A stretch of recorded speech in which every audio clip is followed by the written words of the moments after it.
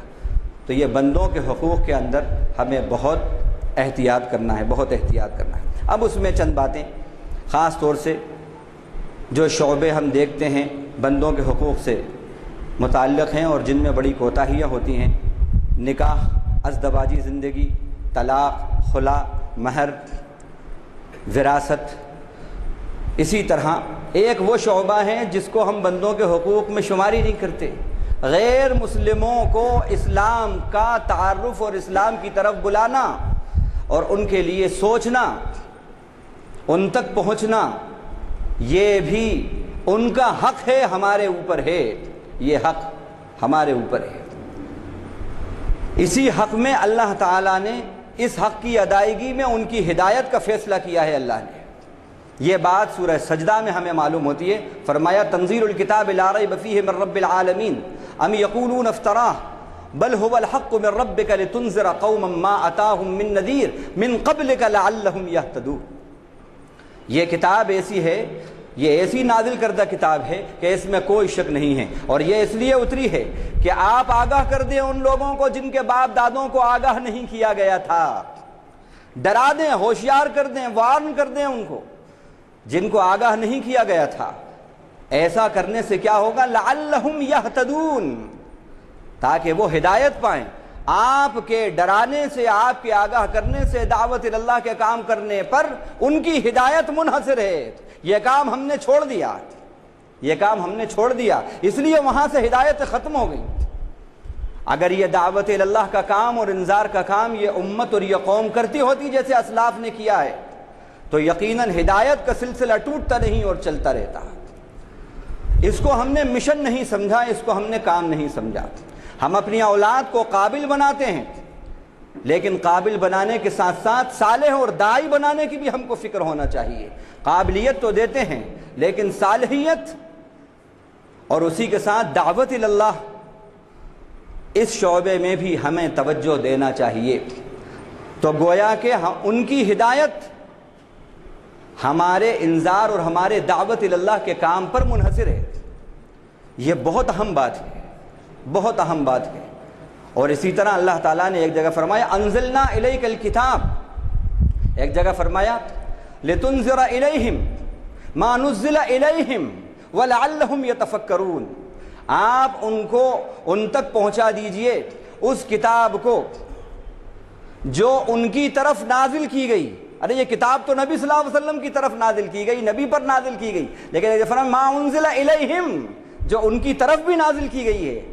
تو یہ حق، یہ بھی بندوں سے متعلق حق ہے اور خاص طور سے غیر مسلموں سے متعلق حق ہے، اس کو بھی ہمیں ادا کرنا ہے۔ اب نکاح سے متعلق جو بات ہے، یہاں بھی بڑے ظلم ہوتے ہیں، بڑے ظلم ہوتے ہیں۔ آج نکاح سے متعلق بات یہ آتی ہے ہمارے سامنے، اللہ کے نبی صلی اللہ علیہ وسلم نے فرمایا کہ نکاح کے اندر معیار دین اور اخلاق کو آپ نے بتایا، دین اور اخلاق کو معیار بناؤ۔ ہم یہاں پر بھی بڑا ظلم کرتے ہیں، نہ دین معیار ہوتا ہے، ایز اے ہول بات کر رہا ہوں، وہ اللہ ماشاءاللہ ایکسیپشن ہر جگہ رہتے ہیں، ان کی بات نہیں کر رہا، ایز اے ہول بات کر رہا ہوں بحیثیت مجموعی۔ نہ دین معیار ہوتا ہے، نہ اخلاق معیار ہوتا ہے۔ کہیں دنیا معیار ہوتی ہے، کہیں بنگلہ معیار ہوتا ہے، کہیں حویلی معیار ہوتا ہے، کہیں اسٹیٹس معیار ہوتا ہے، کہیں کچھ معیار ہوتا ہے، کہیں کچھ معیار ہوتا ہے۔ اللہ کے نبی صلی اللہ علیہ وسلم نے فرمایا کہ جب تمہارے پاس کسی کا پیام آئے اور من ترضون دینہ وخلقہ، تم اس کے دین اور اخلاق پہ راضی ہو اور خوش ہو، فزوجوہ، تو تم عقد کر دو اپنی بچی کا اس سے۔ دین اور اخلاق اگر تمہیں پسند ہے اس کے، اگر تم نے ایسا نہیں کیا فَإِن لَمْ تَفْعَلُوا تَكُنْ فِتْنَةٌ فِي الْأَرْضِ وَفَسَادٌ عَرِيضٌ، ایسا نہیں کیا تو زمین میں فتنے اور فساد پھیلیں گے۔ وقت نہیں ہے بتانے کا، آج ہم اخباروں میں خبریں پڑھتے ہیں کتنی ہماری بہنیں غیر مسلموں کے ساتھ جا رہی ہیں۔ قصوروار ہمارا ظلم ہے، ہمارا ظلم ہے، ہم یہ دیکھ رہے ہیں۔ تو اس معاملے کے اندر بھی ہمیں بہت احتیاط کرنا چاہیے، بہت احتیاط۔ اللہ تعالیٰ نے فرمایا الرجال قوامون علی النساء، مردوں کو اللہ تعالیٰ نے عورتوں پر